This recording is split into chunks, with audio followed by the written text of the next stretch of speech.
Spider-Man is essentially an unstoppable character. It's kind of his thing to not give up, and even if he does, his massive popularity means he always comes back.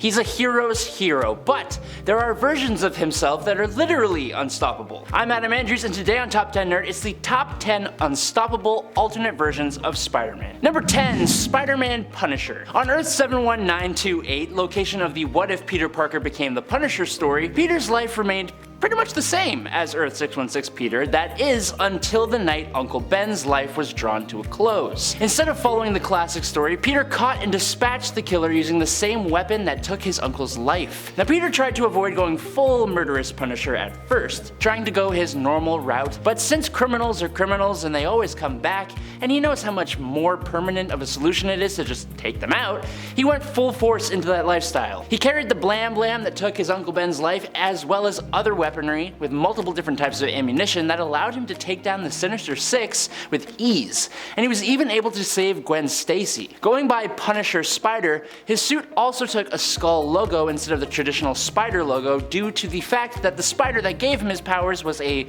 noble false widow, which has a cephalothorax that looks like a skull, and it's not because he wanted to look like the Punisher. I promise. Number 9, Spider-Man 2099. Miguel O'Hara. Instead of getting bitten, Miguel's DNA was biologically mixed with the spider's DNA to save his life after he was forcibly addicted to a future substance by his employer. Although the process of gaining his powers differed from Peter Parker, Miguel was still granted many of the same abilities at a pretty similar level. One thing that differs largely is Miguel's spider sense. He doesn't have one. Instead, Miguel has advanced super senses similar to someone like Daredevil, but further straying from the 616 Peter Parker, Miguel has some abilities that are just wholly unique to him. For example, he possesses an incredible level of super speed as well as telepathic communication abilities. His webs are also organic, which differs from Spider-Man's web shooters, and he also has fangs and claws on his fingers and toes that he can use in combat. But on top of all those powers, Miguel is from the year 2099. Which means obviously that he naturally has a much more advanced set of technology at his disposal, mainly focusing around his suit, which is incredibly durable and has an artificial intelligence, which is just cool. Number 8, Spider's Man. In Spider-Geddon number 3 of 2018, we are introduced to Spider's Man, which is a colony of thousands of radioactively powered spiders who, in a moment of absolute horror, consumed a high school boy by the name of, let me just check my notes here. Oh, Peter Parker, when he fell into their enclosure at Horizon Labs. After consuming Peter, something strange happened. Instead of the spiders just going about their lives, the whole gaggle of spiders gained a sort of hive mind, and they took on the form of Peter himself and began fighting crime in the aptly named Cruel York of Earth 11580. Now, other than his usual Spider-Man powers and the benefits of being a swarm of spiders, the colony is also able to poison its victims with a bite, or if they're hungry for power, devour them whole, and it's incredibly hard to actually de-life this version of Spider-Man, as even a single spider of the thousands who make up this being survives. It means that technically, Spider-Man is also still alive, and it can and will eventually multiply to rebuild itself. Himself? Their self?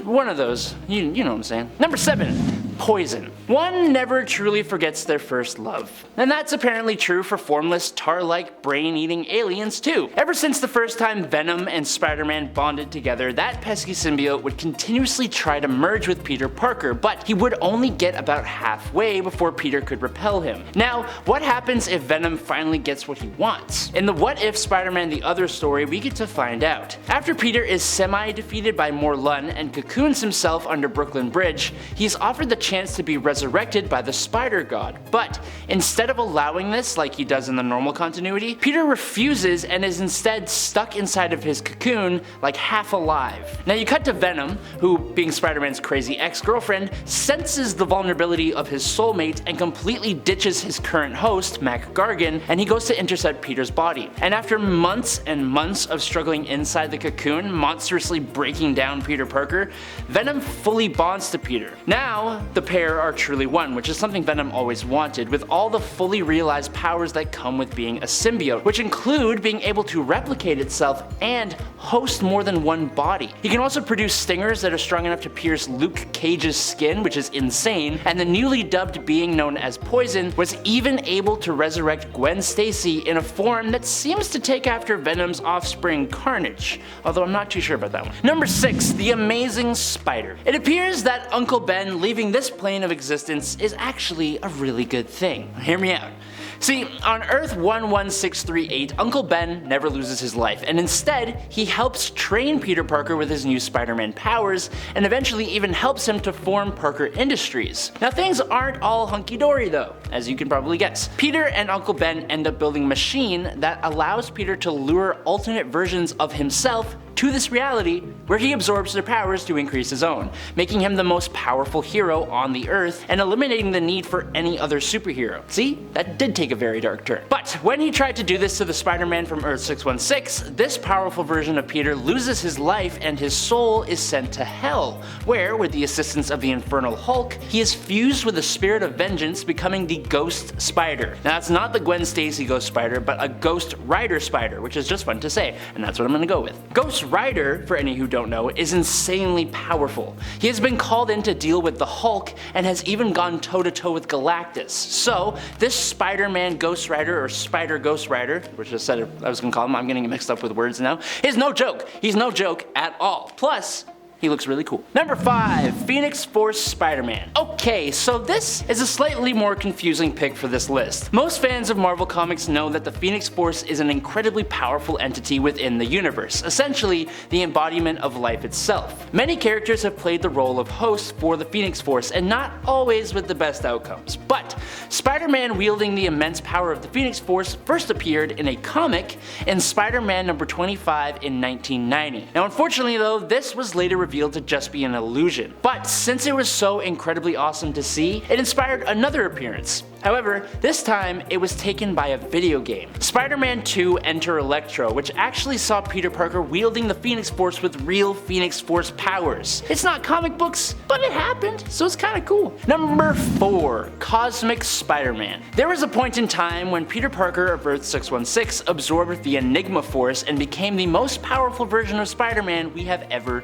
even seen. Even capable of punching the Hulk into orbit. Now in the mainline continuity, he doesn't have it for very long, but on Earth 13, he kept the powers and became the hero Captain Universe. So this Peter Parker has all the usual Spider-Man powers, but also now has cosmic awareness, energy manipulation, giving him energy blasts and flight. He can manipulate matter, making his webs as strong as adamantium, or even changing their shape altogether. He has fought and wiped the floor with some truly strong foes like Thor, Graviton, and of course the Hulk, and he never truly hit his upper limit of strength and power, even when he cleaned up all the oceans and threw all the Earth's trash into the sun. His universe became a safe haven for all the Spider-Men and Spider-Women in the multiverse when the Inheritors were hunting them down, because Captain Universe could defeat them, and his cosmic powers are gone when he leaves this dimension. Now unfortunately, he is consumed by Solus, who was allowed to get a hold of him and used his powers against him in Amazing Spider-Man number 11 in 2014, but if we don't think about that, we just look at all the other stuff, pretty powerful.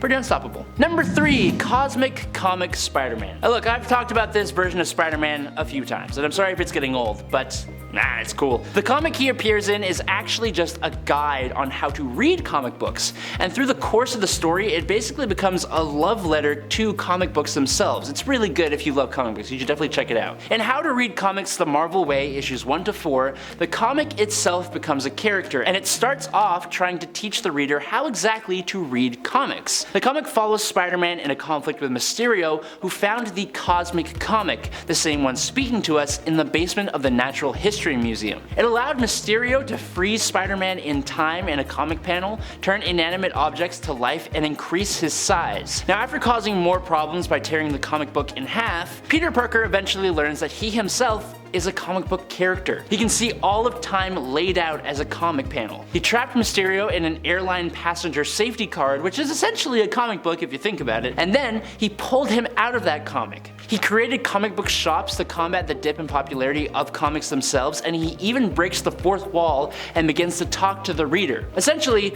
Spider-Man temporarily had control over comic books themselves, which if you think about it, is similar to, but even more powerful than the ability of a comic book character to warp reality. Number 2, Power of Love Spider-Man. Okay, so this isn't really an alternate version of Spider-Man. This is still 616 Peter, but merged with the nexus of all realities, gaining enough power to fight the Outrider. The story is actually a little difficult to follow and understand. It took me some time, so it may be because I'm just lacking in brain cells, or it may be that it's all very convoluted and the art isn't exactly clear. So if I get any information here wrong, feel free to correct me, please. But as for the power Spider-Man possesses here, he doesn't actually do much aside from facing Outrider, that is, if you consider not doing much as destroying and recreating multiple different universes in order to save all of creation.